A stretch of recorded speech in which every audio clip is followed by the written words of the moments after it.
The day I had arranged to have dinner with my parents, we waited at the restaurant from afternoon until evening, but Jason never showed up. I called him, but not once did he pick up. Then I turned and saw that his first love had posted on social media. In the photo, she was smiling brightly in a car, wearing a familiar ring. The caption read, "Thank you, Mr. Jason, for the birthday gift. I love it." I stared at her post on Instagram and silently liked it. Later, I told him, "If you like her, then marry her." His eyes reddened slightly, his voice trembling, "You're my girlfriend." "Not anymore." That stopped the moment you gave her a ring instead of showing up that day. Before seeing Farah's post on Instagram, I was still trying to find excuses for his no-show. But now, the truth was right in front of me. I felt like I was suffocating, a sense of dying slowly. The ring she was wearing, I had seen it at home. It was tucked away in a corner of his wardrobe. At the time, I thought he finally had marriage plans, and I was eagerly waiting for that. I also thought that the dinner he arranged with my parents was to discuss marriage. But in the end, it was he who caused the gathering, and he who was the no-show. I looked at the photo she posted, my eyes stinging. It felt like something inside me was slowly collapsing. My mom noticed my change in mood and asked worriedly, "Is something wrong?" I forced a smile and said, "Let's not wait anymore. Let's eat." "Are you sure you don't want to wait a bit longer?" "No need. We won't be waiting anymore." I said it calmly and started eating. The food had long been served, but because we kept waiting for him, it had been reheated multiple times. Now that it was in front of me, it had lost the flavor it had when it was freshly made. My mom could sense something was off, but didn't ask further. My dad had already lost his patience. After a few bites, he took her and left. I grabbed my bag and left too, walking aimlessly down the street. It was already 10 at night, and the streets were almost empty. Even the traffic had visibly thinned out. At that moment, Jason's call came through. I ignored his call and took a taxi home. As soon as I entered the door, I heard his angry voice. "Where the hell have you been? Why are you coming back so late?" I froze for a moment, tightened my grip on my bag, and asked with a blank expression, "Do you remember what you promised me this morning?"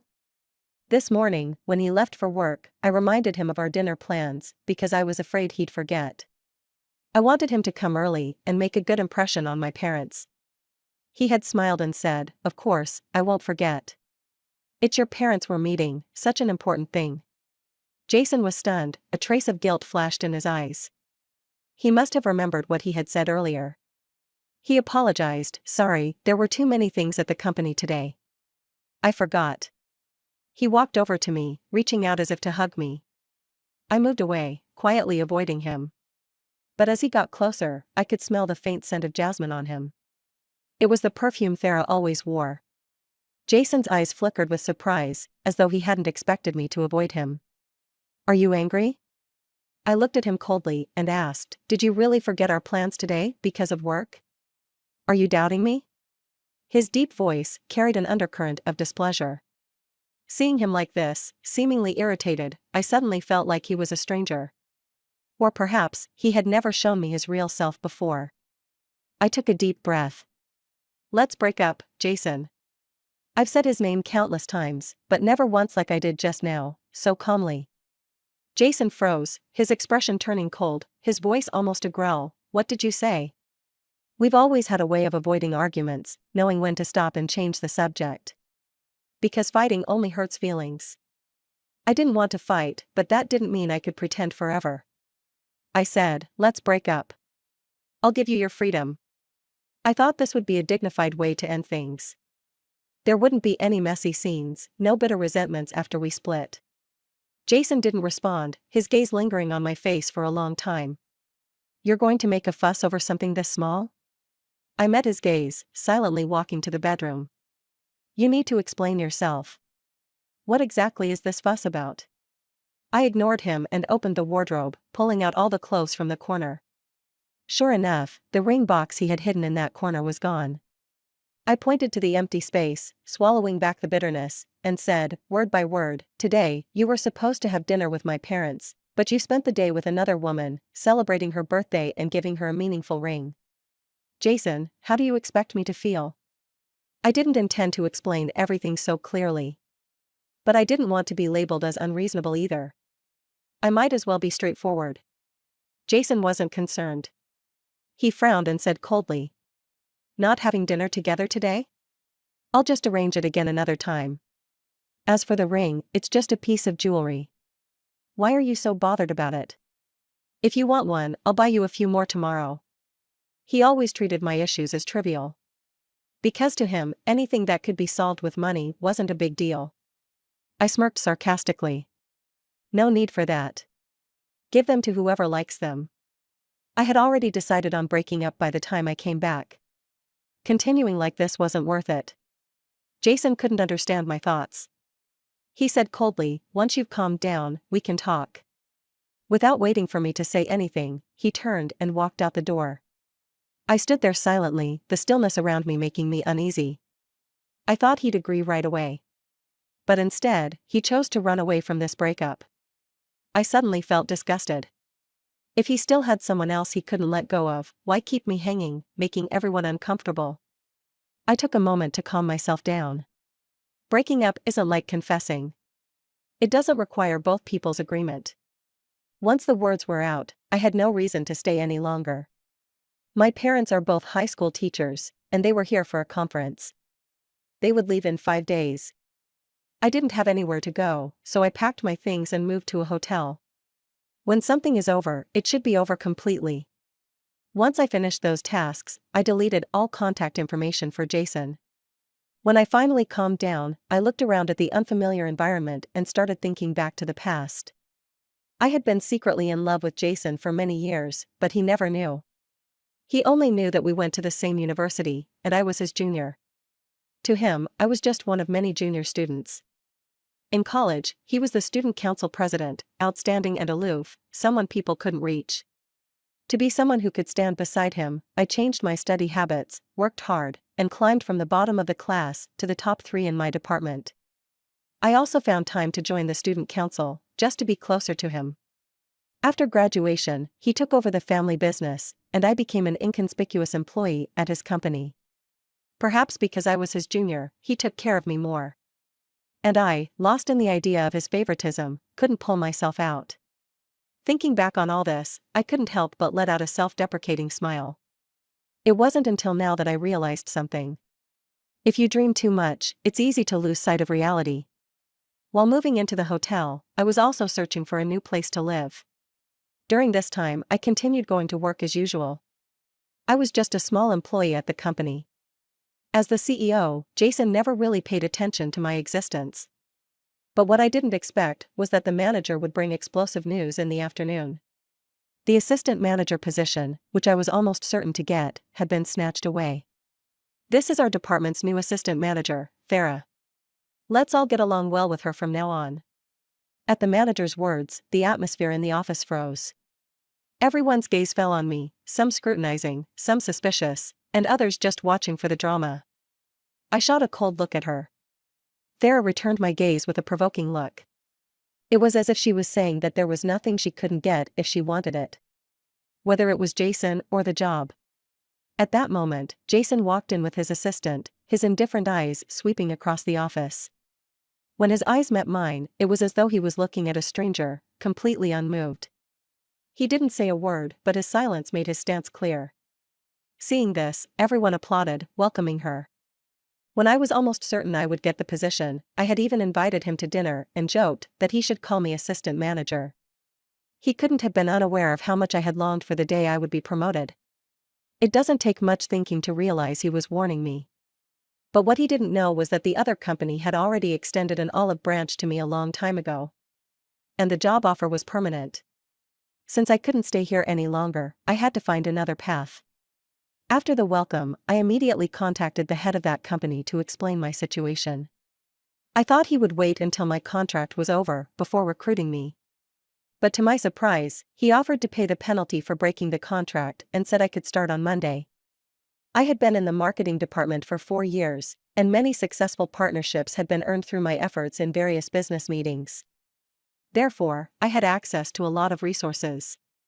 The other company saw this and was willing to pay a high price to recruit me. I didn't agree right away. Instead, I asked him for 2 days to think it over. I needed to plan my future carefully and couldn't make any blind decisions. When work ended that day, I was the first to pack up and leave. In the past, to be more efficient, I was always the last to leave. Some colleagues teased me, saying that since I didn't get promoted, I was just slacking off now. I smiled but didn't respond. What I didn't expect was that as soon as I stepped outside the company, I saw a car parked by the roadside. I pretended not to notice and walked toward the bus stop. Thera lowered the passenger side window and called out, "Isabel, come over, we're waiting for you." There were quite a few people from the company around, and they all turned to look at her when they heard her. Not wanting my colleagues to see, I walked over with a cold face. "Assistant manager, is there something you need?" At the mention of my title, she smiled. "This isn't the office, you can just call me by my name." Jason, sitting in the driver's seat, had an aloof expression, not sparing me a glance. His furrowed brow hinted at his impatience. "Get in the car, I'm starting my first day at work today, and I thought I'd invite you and Jason for a meal." "No need, I'm not hungry." I turned to leave. Jason shot me a cold glance. "Get in the car." I snorted coldly, ignoring him, and walked to the side of the road to hail a cab. Now that I was about to change jobs, I had to adjust my house search as well. Once in the cab, I started contacting real estate agents to help me look for a place. Until I found a suitable home, I'd have to make do with the hotel. After dinner, I went for a walk, hoping to find something nearby. But nothing ideal came up. After washing up and lying on the bed, I opened Instagram on my phone. I saw a post from Thera just 10 minutes ago. It was a photo of them having dinner at a restaurant. She didn't take a direct shot of Jason's face, but she did capture his hand with distinct knuckles. The watch on his wrist was very familiar to me. It was the first birthday gift I bought him with my first paycheck. The price didn't compare to his expensive collection of watches. But he said he liked it and often wore it. I used to think he genuinely liked that watch. Until last month, when I casually learned from his assistant that he wore it for convenience when dealing with certain special business partners. Because it was cheap and low-key. My gaze slowly drifted to her caption, "First day at work today, looking forward to working with you all." At the end of the caption was a bold flying kiss emoji. So romantic. I quietly tapped the like button and quickly removed her from my friend list. The next day, after getting ready for work, I opened my door and found a bouquet of bright roses on the floor. I frowned and kicked the flowers aside. When I looked up again, I met Jason's displeased gaze. He was dressed in a suit, his messy hair styled meticulously, and holding a takeaway breakfast in his hand. "You used to love roses, didn't you?" "But I don't like the ones you give me." I responded calmly, "How did you find me here?" He pursed his lips and said, "I found it by the address you used for your delivery orders." It reminded me that I had used his phone to order food before. He had teased me back then, calling it junk food. I gave him a cold glance and walked past him toward the elevator. Jason picked up the roses and followed me. "When are you moving back?" As the elevator doors were about to close, he impatiently asked. I stared at him coldly. "That's not my home anymore, why would I go back? Remember, we've broken up."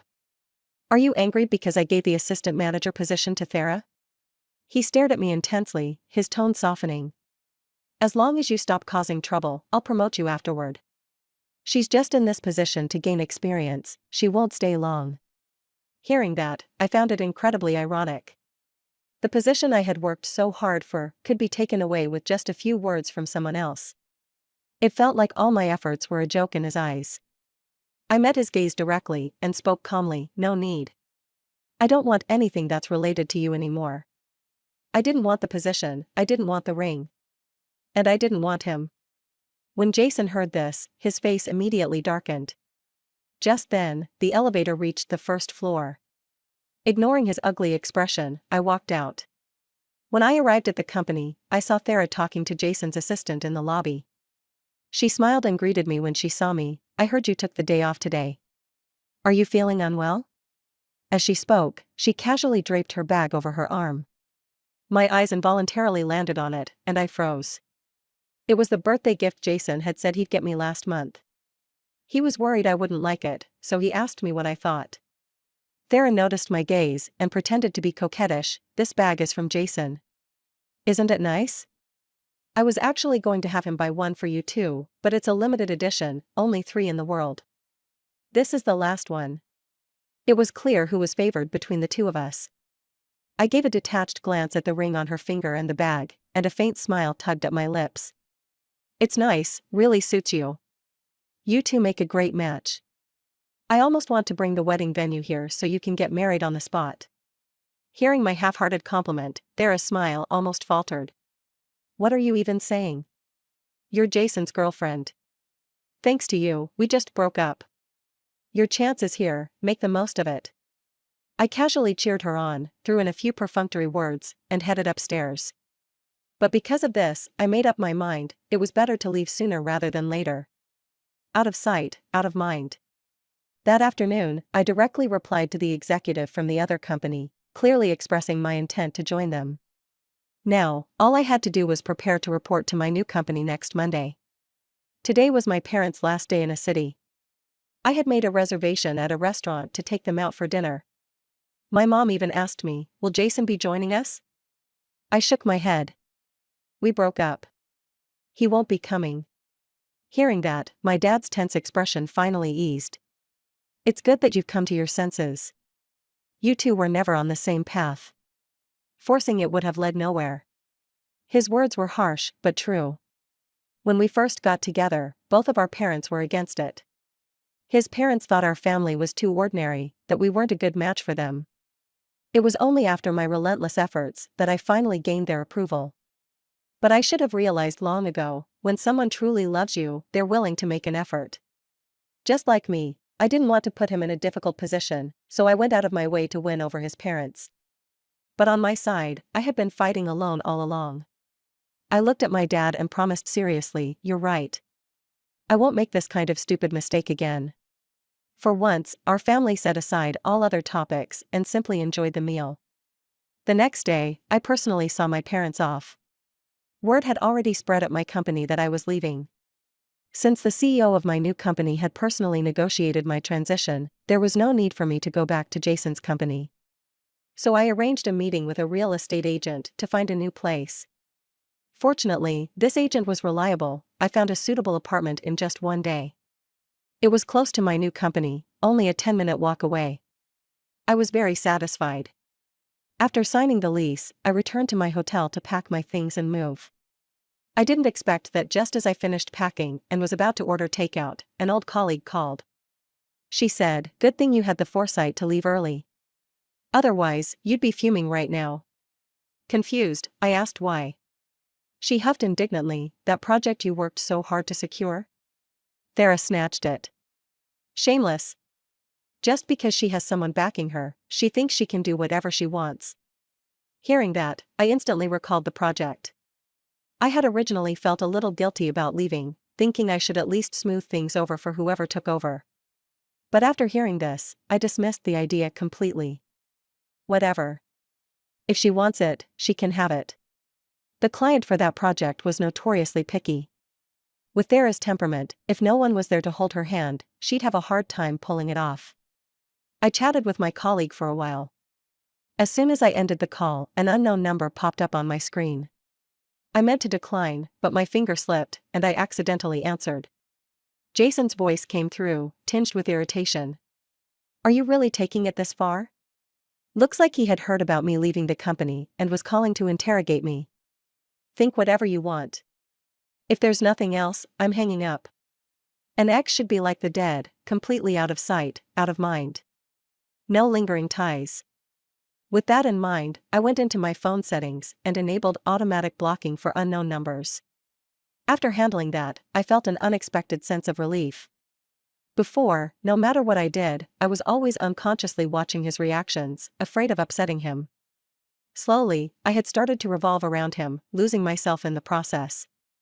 Even his own mother had warned me not to put so much focus on a man. Back then, I didn't take it seriously.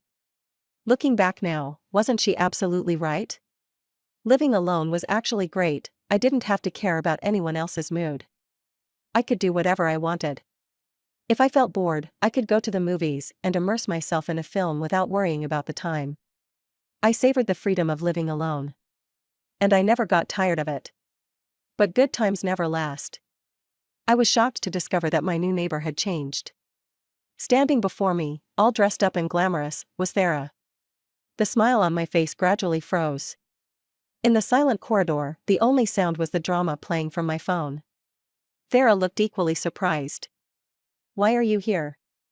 I withdrew my gaze and, under her astonished stare, entered the passcode for my apartment and stepped inside.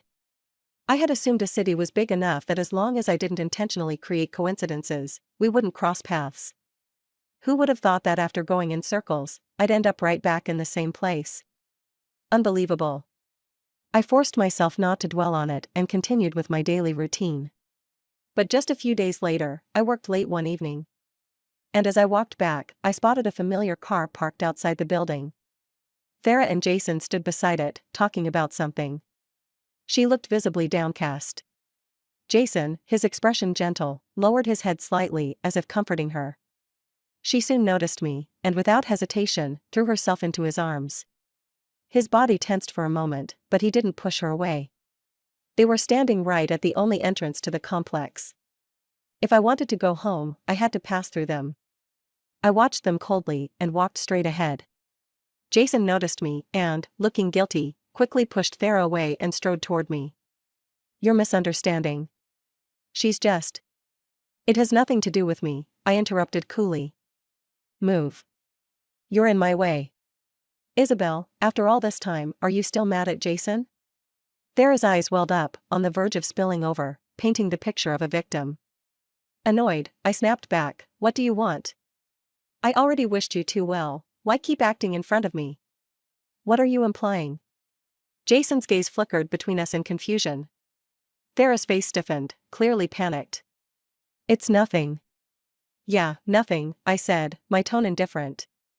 "I just saw your sweet couple photos and sent my blessings." Jason didn't get it, but Thera did. Flustered, she hastily changed the subject. "Jason, isn't your mom waiting for you at the hospital? You should hurry and pick her up." Watching her guilty expression, I almost laughed. Jason hesitated but eventually shot me a long look before driving off. The moment he left, Thera glared at me viciously. "Don't think you can steal Jason from me. He's mine, always has been." I met her glare and waved her off dismissively. "Yep, he's all yours. I sincerely hope you two never break up." With that, I turned and went home. But the next morning, as I left for work, Jason was waiting outside the building. Seeing him approach, I immediately said, "I'm not Thera. Don't try to sweet-talk me. I came to see you." Jason's gaze held a trace of hurt as he held out a bag. "I went to your favorite breakfast place. You have stomach problems, you should eat something in the morning." "My stomach problems?" "They were all thanks to the nights I drank my way through business deals for his sake." Years passed, and he only remembered now. I curled my lips into a slight smirk. "Do you really think this is meaningful? I never wanted to break up. What happened before was my fault. I'll make it up to you, little by little. Please, give me another chance." He spoke earnestly, his eyes carrying a hint of caution. For once, I met his gaze seriously. "Did you think about Thera when you said that? You dote on her unconditionally, yet you come to me acting all affectionate. Jason, what exactly are you thinking? Do you think you're an emperor, entitled to have both?" His face turned pale, and he stammered, "I only see Thera as a sister. There's nothing romantic between us." Disgust churned in my stomach. "Have you ever seen a brother give his sister a ring? Honestly, if you like her so much, why not just marry her?" His eyes reddened slightly, and his voice trembled. "But you're my girlfriend." "I'm not.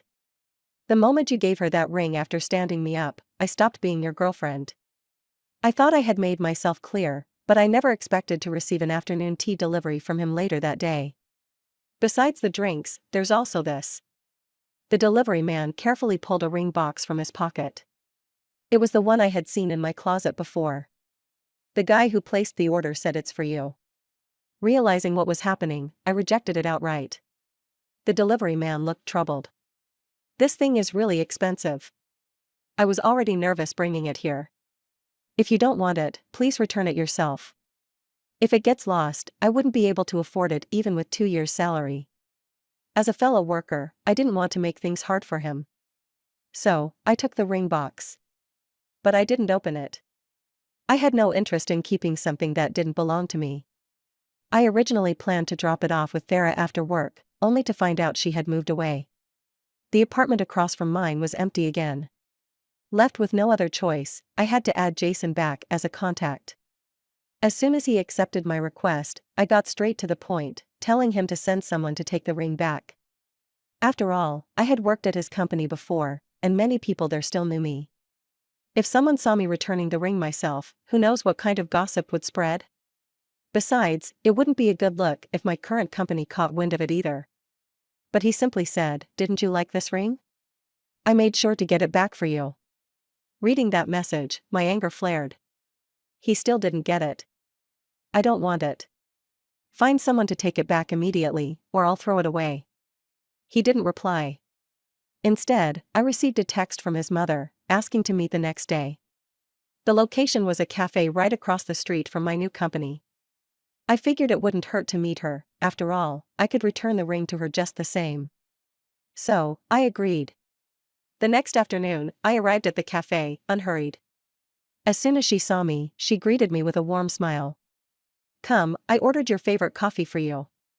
I smiled back and thanked her, sitting down just as she got straight to the point.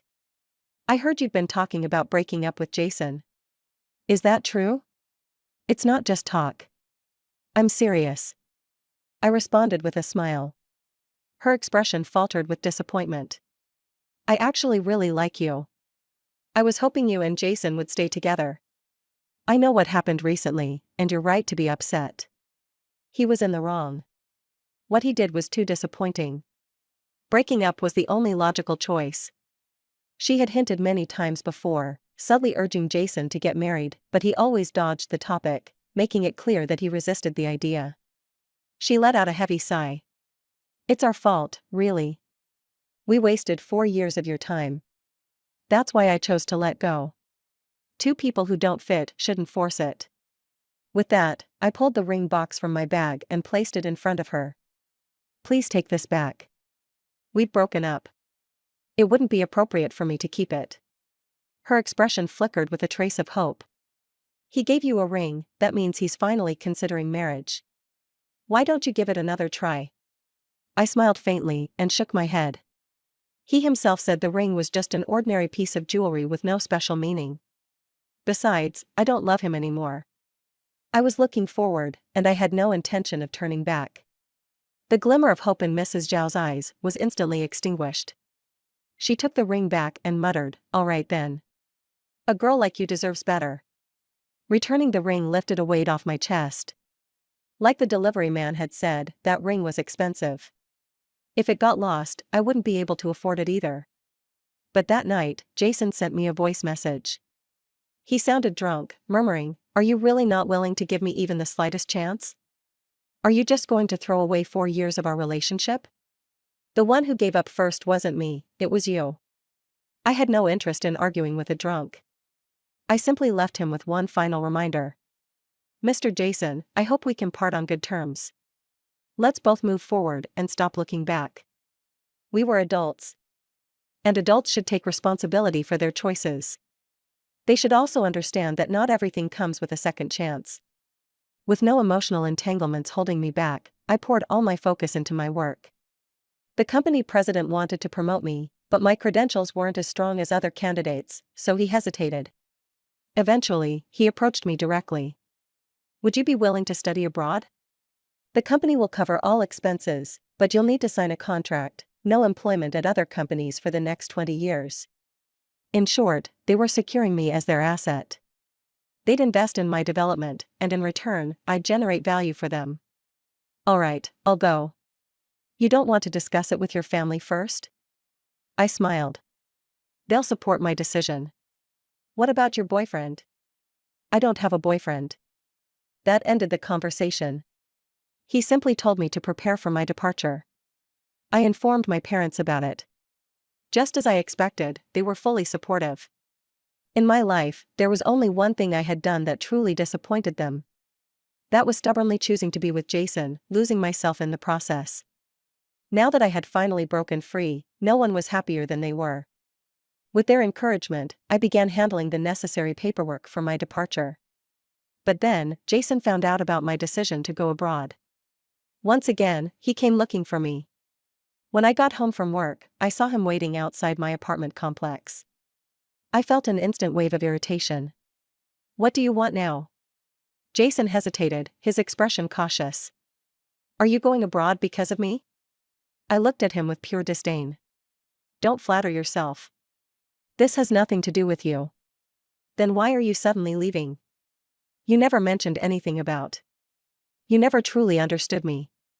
You never truly liked me. So, Jason, why bother pretending now?" His face darkened, and he rushed to explain, "Who says I don't like you? Isabel, I know I hurt you before, but I was with you because I genuinely liked you." If he had said that years ago, I might have been touched. But now, it just felt laughable. "So what if you like me? Do I have to like you back? Jason, have some self-awareness. Stop bothering me." With that, I walked past him without a second thought and entered my apartment complex. I would be abroad for 3 years. Keeping my current rental would be a waste of money. So, I contacted my landlord and explained the situation. Fortunately, she was an understanding person and had no issues with it. My annual rent was changed to a monthly payment, which would end by the end of this month. When my former colleague heard that I was going abroad, she specially called to wish me well. We chatted for a bit before she inevitably started talking about office gossip. "The project you were working on fell through, as expected. Honestly, they only agreed to cooperate with us because of you. It was the company's fault for suddenly switching people at the last minute. When the clients raised concerns, that bitch Thera caused a huge scene, yelling at them for having no vision. It got so bad that they might have even blacklisted our company." Listening to her complaints, I leisurely sipped my fruit tea while watching a drama, completely relaxed. "It's fine. It's not your fault anyway. Just focus on doing your job. If management wants to blame someone, it won't be you." That's true, but her assistant wasn't so lucky.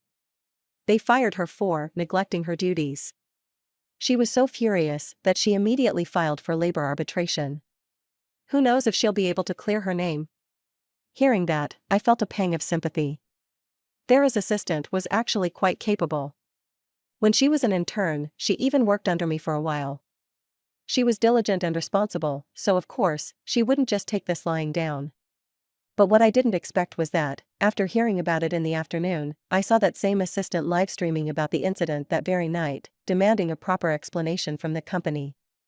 A lot of people had experienced similar situations, so within minutes, the livestream had tens of thousands of viewers. The comment section was filled with people condemning Jason's company. Everyone was calling Jason a ruthless businessman.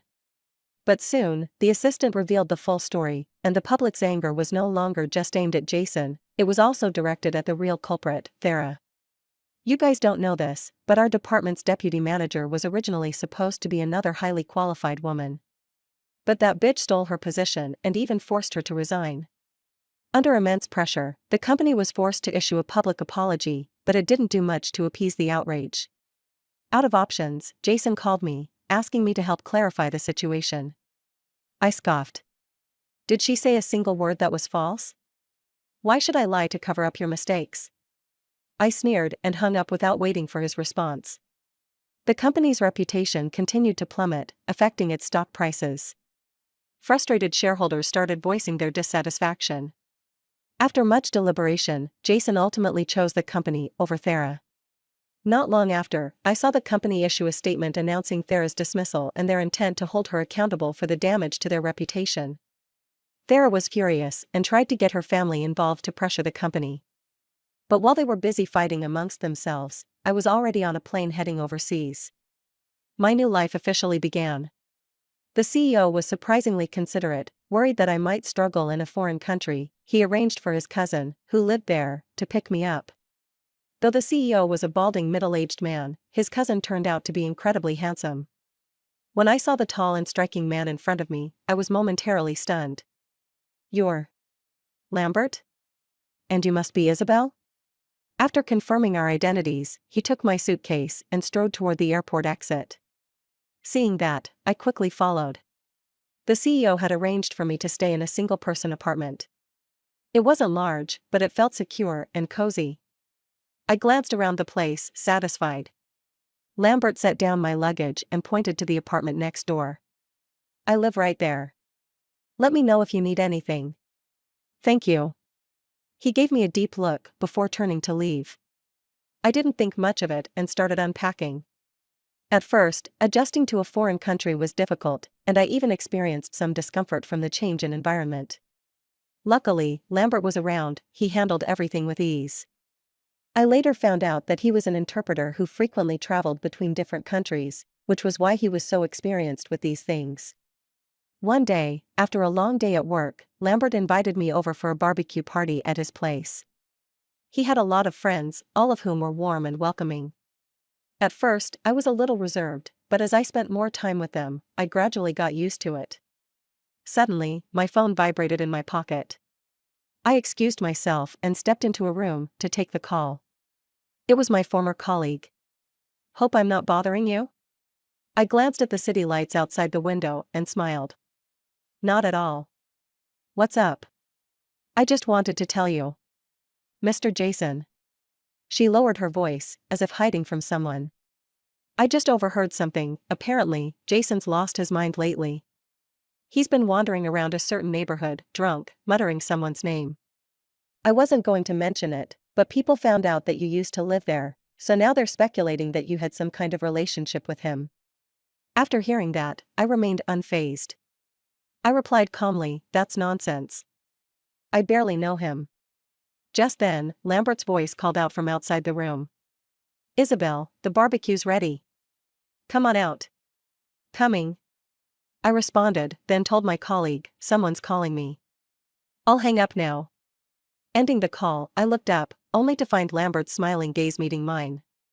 My new life should never be disturbed by the past. End.